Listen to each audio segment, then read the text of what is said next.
Yung previous video natin, pinakita lang natin kung paano siniset up yung hardware ni router on stick. Itong sa second video ko naman, ipapakita ko yung web UI.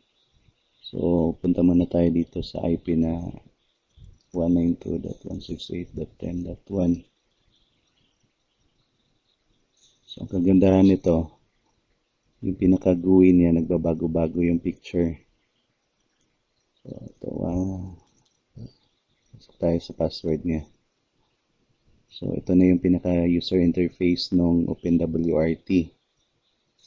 So, makikita nyo, gamit ko dito is mini PC na 3050. So, maganda yung ano niya. May memory siya na 8 GB. Tapos may mga buffer at cache memory din siya. Makikita dito yung Ethernet 0, Ethernet 1 na tigo 1 GB. So, ito yung built-in na interface, NIC. Tapos, ito yung USB to LAN.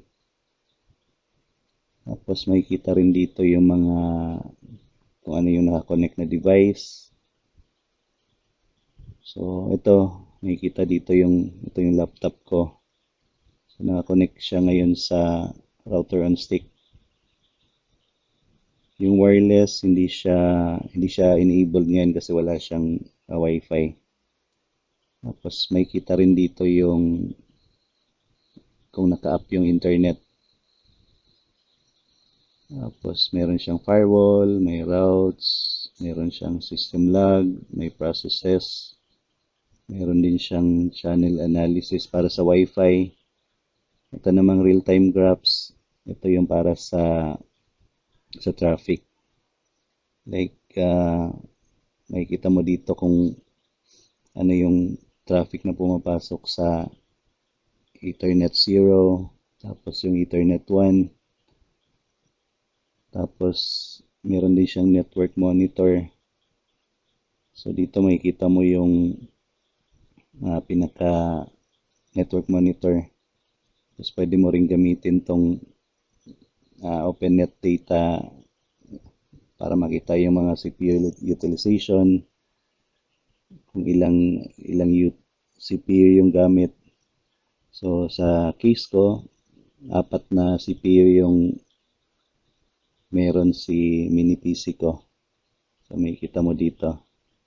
Tapos makikita mo rin yung memory, yung disk. Tapos yung sa network, makikita rin dito. Tapos may mga tools dito na pwede nyo i-testing. Tapos ito namang VNStat Traffic Monitor. Makikita rin dito yung parang na-consume for today. Tapos pwede mo i-check yung pinaka-top na kumukuha ng data sa'yo. So yan, makikita mo rin dito yung daily na consumption. Meron ding monthly, merong yearly.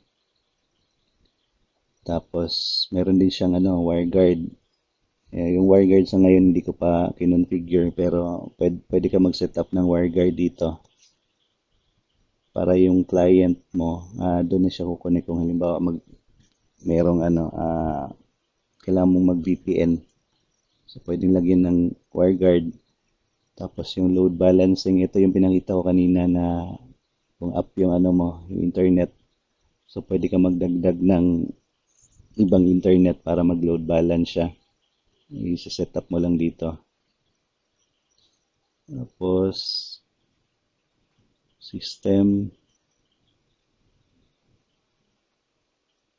Ayan, so marami siyang pwedeng gamitin. May mga siya, disk manager. Tapos meron din siyang, kung gagamit ka naman ng modem na 4G, 5G, pwedeng ilagay dito. Pero sa ngayon hindi pa siya ginagamit. So ito. Tapos meron din mga services dito. Ito ang gamit nito pag nasa China ka. Itong mga to. So, AdGuard Home, ito yung gamit natin pang protect sa Starlink. So, buksan natin to.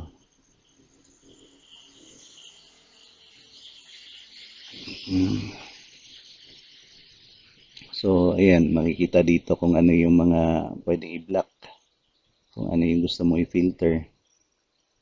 So, like, pwede mong ilagay dito torrent, pwede mong ilagay dito porn, para ma-block yung mga bawal sa Starlink. Tapos, pwede ring maglagay ng parang blacklist na mga URLs. So, gaya nito mga to. Meron siya mga ano dito, yung parang listahan ng blacklisted na websites. Ayan. Para hindi na pumasok yung mga virus, mga spamware. So, yan yung gamit ng AdGuard Home. Tapos, pwede ka rin maglagay dito ng DNS. So, ang gamit ko dito, itong Google DNS. Kung titingnan mo dito sa baba, ayan. Maganda yung niya, yung response time ng DNS. Ibig sabihin, mabilis siyang makita ng website pag ganito ka liit yung yung response time niya. So, ayan, pwede mo i-set up yan dito. Tapos, kung meron ka namang Microtech, pwedeng i-manage mo na yung lahat ng Microtech mo dito. Kasi meron siyang Micmon. So, dalawa yung Micmon. Meron siyang version 4, meron ding yung luma. So, andito yung yung username tsaka password. Itong iba, pwede nyo rin gamitin to kung kabisado nyo yung mga functions na mga to. Ito. Tapos meron din siyang bandwidth monitor.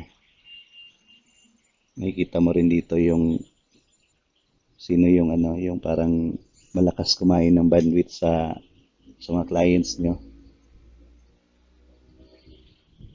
So, yan, makikita nyo dito yung yung upload bytes, yung mga upload packets, kung gaano kalaki. Tapos, ito, mga watchcat, Docker, meron din siyang Docker. So, kung gusto niyo maglagay ng mga media server na andito lang sa sa router, pwede niyo ring gawin dito gamit yung Docker. Ito. So, maglalagay lang kayo dito ng yung Docker. So, ang pwedeng gamitin nitong Docker, halimbawa, mag-ano kayo ng movie server, yung Jellyfin. Pwede nyo ilagay dito. Tapos, meron din siyang VPN. Gusto nyo i-set up yung zero tier or pwede kayong gumamit ng OpenVPN. Tapos, ito yung pinakamaganda, yung SQM, yung Smart Queue Management, para maano nyo yung buffer bloat. So, mag-a-adjust kayo dito. Itong mga configuration na to para ma-minimize yung buffer bloat. Tapos firewall, pwede kayo maglagay dito ng kung ano yung gusto nyo i-block.